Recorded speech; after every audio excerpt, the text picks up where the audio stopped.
এবার একেবারে লাস্ট স্টেজে চলে এসেছি।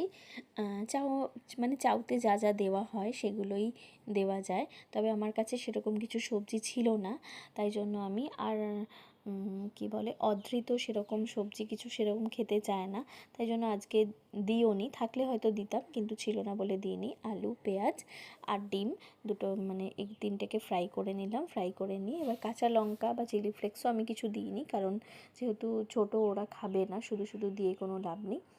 তো তারপরে আমি চাউমিনটা দিয়ে দিলাম, তারপর ভালো করে নেড়ে চেড়ে নিয়ে এর মধ্যে একটুখানি টমেটো সস দিয়েছি যাতে ওদের খেতে ভালো লাগে। আর এত ভালো খেতে হয়েছিল, তোমরা দেখতেই পাচ্ছ, দেখো একটার সাথে একটা একটুও লাগেনি। এত সরু চাউটা কিন্তু টেস্ট ভীষণ সুন্দর। তবে অনেকেই সরু চাউ পছন্দ করে, অনেকে আবার মোটা চাউ অনেকেই আছো যারা সরু চাউ খেতে পছন্দ করো, অনেকেই আছো যারা মোটা চাউ খেতে পছন্দ করো। যারা সরু চাউ খেতে পছন্দ করো তাদের তো ভীষণই ভালো লাগবে।